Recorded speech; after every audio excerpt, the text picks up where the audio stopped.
Hello, my name is Dr. Melba Covington. I am the co founder and managing director of People Empowering People for Inclusion Now.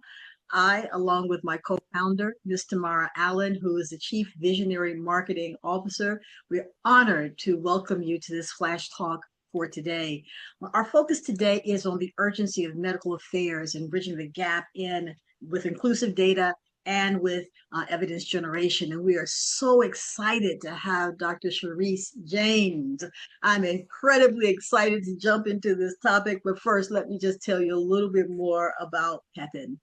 Pepin is a Chicago based African American female owned research, engagement, and technology firm.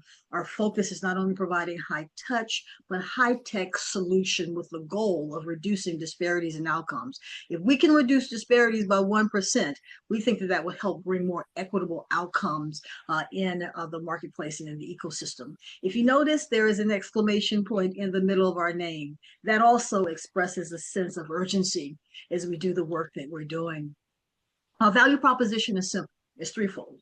The first is to increase inclusion in clinical research, especially for those who are underrepresented. The second is to provide evidence and insight that can then be scaled using digital technologies. And the third is to leverage community-based input and engagement so that we can achieve solutions in research participation, health policy, and in access to care. We do this by building empowered networks, empowered study partners, and empowered data systems in the work that we do. Now, today we bring you insight from an innovative leader, an absolute giant in the field. She is going to discuss not only her work in medical affairs, but what she's really been doing to really achieve real world evidence and integrate that into medical affairs and the medical affairs process. She will introduce herself and our company briefly, but we just welcome you. So we welcome you to sit back, take some time to breathe, and enjoy this Flash Talk experience. We appreciate you and thank you for joining today. Okay, Dr. James, good day, good day, good day. We're so excited to have you here. Please start off a little bit by telling us about your company, what you're doing, your focus, what you're working on, all those good things. Yes, so thank you. It's such a pleasure to be with you today, Dr. Covington.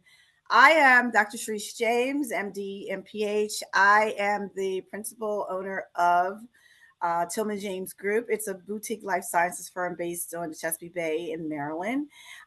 We are unique in our offerings to small to mid-sized pharma and biotech organizations. And we have an opportunity to leverage our expertise in medical affairs in order to further impact the appropriate solutions in patient care management. Wonderful. That's wonderful. Well, let's just jump right in. We're talking about the gaps. We're talking about evidence. Tell us why this is so important for medical affairs and how medical affairs can really help not only building clinical programs, if you will, but also pulling that through from a commercial perspective. Can you tell me about your thoughts or some of the things that you've experienced? Yes, very good question. Within filling in those gaps in medical affairs, I always thought medical affairs had the greatest opportunity to be the change agent. And I just reflect back on one of the many learnings out of McKinsey reports, for example, and it was focusing on what is the future of medical affairs in particular, right? And understanding within medical affairs the opportunity that evidence generation is going to play, whether it sits within the function of medical affairs or if it sits outside of the function.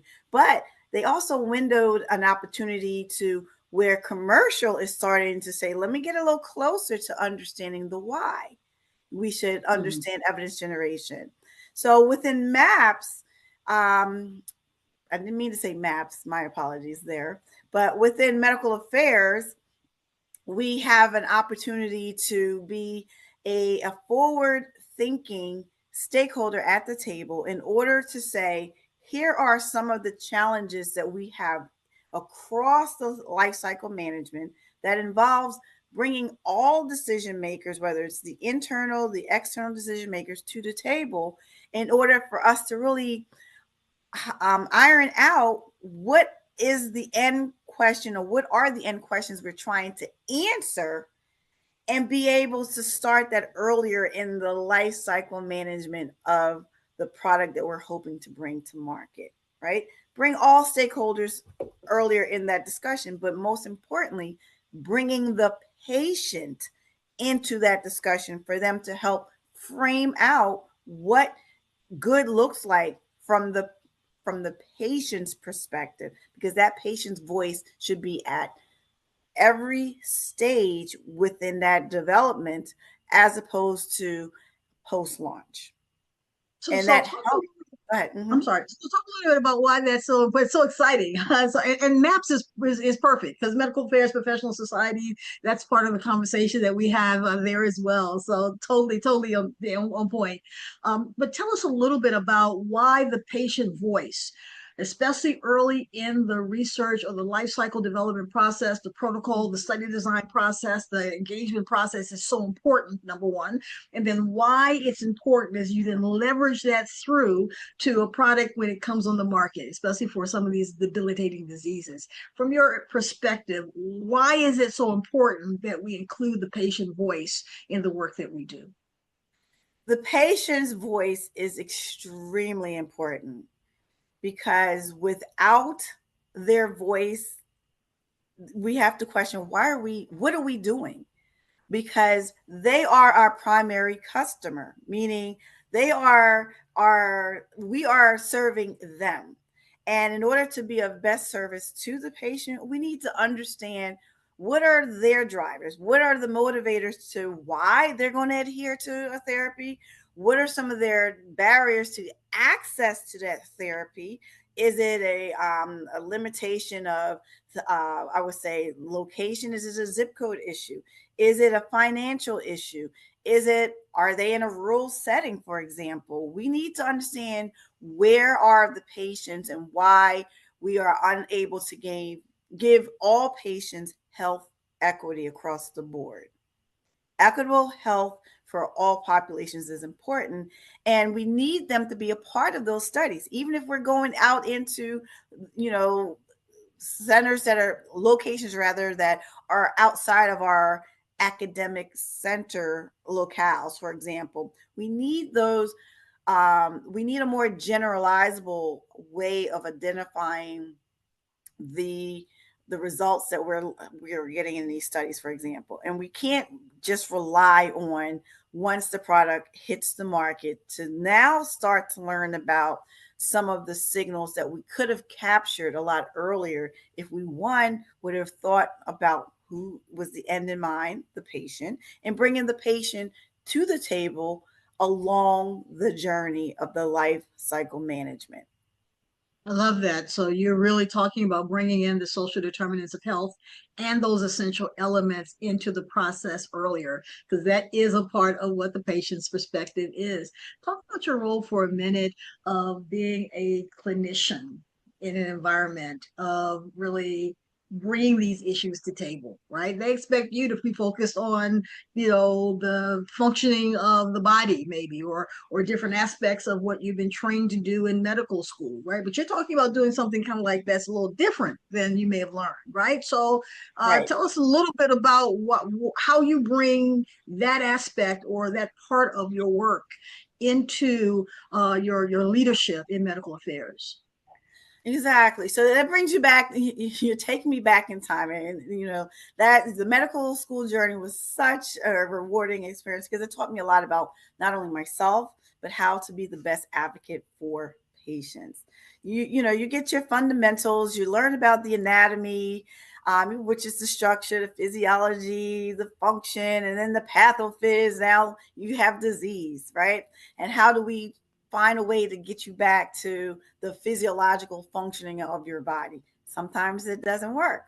So in the pharma space, for example, you have a great opportunity to create and be a part of a change agent for the patient, coming up with these therapies in particular that are, let's think about even in those rare disease spaces or those life-threatening diseases that we didn't have therapies for in the past. I was able to be a part of understanding the why, as a, from the clinical side of it, as to why we need to understand what's happening to the patient, right, in order to help the patient be their best. It goes back to helping them to be the best advocate for themselves, but it also taught me how to communicate and how to gain buy-in to, for the patient to want to take ownership of their health their health situation, how to help them become agents of change. A lot of times patients come to you, and I would say historically it was just very didactic. This is what you're going to do, and here's your script, and you're going to follow this, and you're going to come back. Now with the advent of technology, for example, you're starting to see a little bit more of a more engaged patient population, but not as engaged for everyone, because then that ties in, you mentioned a little bit earlier about those social determinants of health.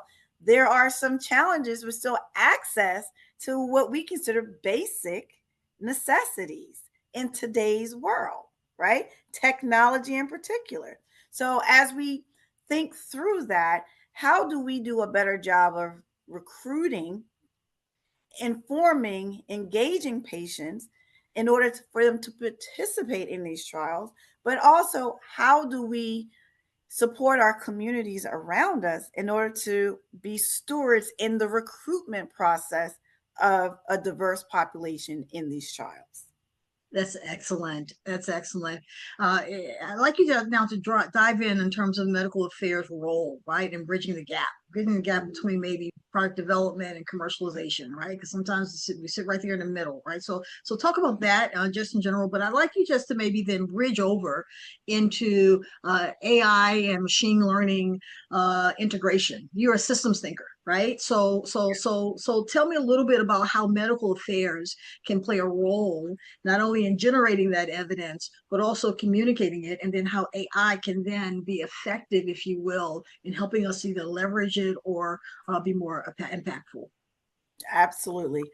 Medical affairs is one of the best functions of any organization. I would say, I would even stand on saying that it is the key pillar for the organization. And I would go even further to say it is a very unique partnership with the commercial side of an organization. If you understand the needs of the stakeholders, you understand how best to help the patient. Now, how do we bridge that gap of understanding? This is where we go into that integrated evidence generation planning. I co author with some very great colleagues a standards and guidance document under MAPS for in particular to help create that roadmap. That roadmap to say internal stakeholders across all functional areas, let's think through what we are trying to achieve in order to convey the best message about our product that's going to hit the market. But not only have your internal stakeholders a part of that discussion, bring in your external stakeholders, the payers, the patient advocacy groups, in particular, those population health decision makers, those experts that are going to be speaking on your behalf at some point. In addition, making sure that we don't think about the patient as the afterthought in that decision making process, but have that patient and those patients at the table from the beginning, and helping them go through that life cycle management with us. Because the best advice you're going to get about how your product is going to perform is not going to be from all this research that we all can do in these different entities. You're going to get it from the end user in particular. They're going to tell you why it's not going to work. And if we incorporate them into that discussion earlier, that's very helpful. Now, you asked about AI. AI is going to help us as well. um I we're things are evolving so fast. There's artificial intelligence space. There's this whole dictionary of terms that we all have to learn now, and as we learn that, it changes, right? But what it is offering us is the opportunity to have access to a whole lot of information in a very I would say pressing, very timely standpoint, and help us to digest it very quickly. Why is that important? Because when I think about it from the medical affairs field management side of things, when we would go to conferences and we would get these medical requests, for example, you know, depending on if Medcom had the standard response letter already to address the query, then we would be able to respond to that a little bit quicker. But we would run into challenges, for example, where we weren't able to respond quickly because guess what? The question that they were asking, meaning the expert or the physician at the time was asking, had to do with perhaps something that was on label or may straddle the fence of an on off label that we did not have the appropriate response for. And so it took us some time to really, surf through the literature to provide the most appropriate response that unfortunately delayed our turnaround time to our responding to that query. It could be 6, 9, even a year. AI has helped in that regard. There's other ways that it's helping as far as from a precision medicine standpoint, helping us to be able to leverage what we are seeing in the you're hearing a lot more about genomics and using the genome in order to help the as far as making the best decision making about therapy management because of the genetic makeup of the patient and understanding the therapies that go with that. And then you're also looking at the modeling of AI using algorithms, for example. Those algorithms are pretty much based upon the human, you know, having the prompts and loading a set of information in, but we need to be accurate on what we're loading in because remember, garbage in is garbage out. So we have to be careful there as well. But in order for us to be effective in utilizing the advances in technology, we need to make sure that our patients understand the implications of the AI because you can go on to any AI platform right now, and you're going to be able to ask any question. We need to make sure that the information that our patients are receiving is not only accurate, but it's in a way that we can communicate the language that is not as much of a clinical speak, but it's a human patient speak that makes sense to them. Yeah, I totally agree. And in addition to what you brilliantly spoke about in terms of really being able to catch the signals, to be able to synthesize data and information quickly, and even the predictive pattern, the predictive power, if you will, all those things are critical. One of the things that I also see is the ability to take information and be able to harness it so that you can see patterns, right? Right. We can do that, like, and sometimes it's fun for some of us. Some of us maybe not, but some of us it may be fun. But to be able to not really have to be burdened with doing it because it takes so long, Mhm. AI can also be effective in doing something like that as well. So I'm in total agreement with you. We can go on and on about this for a long time, but I want to just shift it a little bit and ask you some of your thoughts about how you see not only the work that you're doing, right, and the vision that you're building. How do you see it able to then partner with organizations like us or organizations that are really focused on bringing integrated data and patient voices together? What do you see as the harmony as we build these kinds of platforms and partnerships, if you will? What are your thoughts? Partnerships are key to um, the evolution of that patient journey, right? And the key theme here is around the impact to the patient. So, with my company in particular, we are very focused around what the science, what the research, what is it telling us about the next steps in being impactful for that patient, right? making sure that we're addressing the patient's needs in a timely manner that is of relevance not only to the patient but to the companies, whether they're small or mid-sized, in order for them to understand the end result of why working with patients is so important. And it's great to collaborate with organizations like yourself, because you clearly articulated that you're focused around ensuring all patients, not some patients, all patients, right? um, Within this population are being captured in this umbrella of innovative thinking, innovative research, innovative solutions. And so we function in a solution based type of I would say, ecosystem. And I encourage other organizations to partner with you as well, because if we focus on a solution focused agenda, we can accomplish so much when it comes to interacting with patients, because we're missing a large portion of those patients in what we're currently doing. I totally agree. And as we begin to wrap up this part of the flash talk, and we'll have you for more, uh, one of the things that is really important is that as we harness information from, EMRs and all the different data sources, we can get people, right? But we have to keep people, right? We have to continue Right. to engage them or find ways in which we can do that. But also to the point that you're making, we're missing people who are not included in that system, right? In that process, and their health matters as well.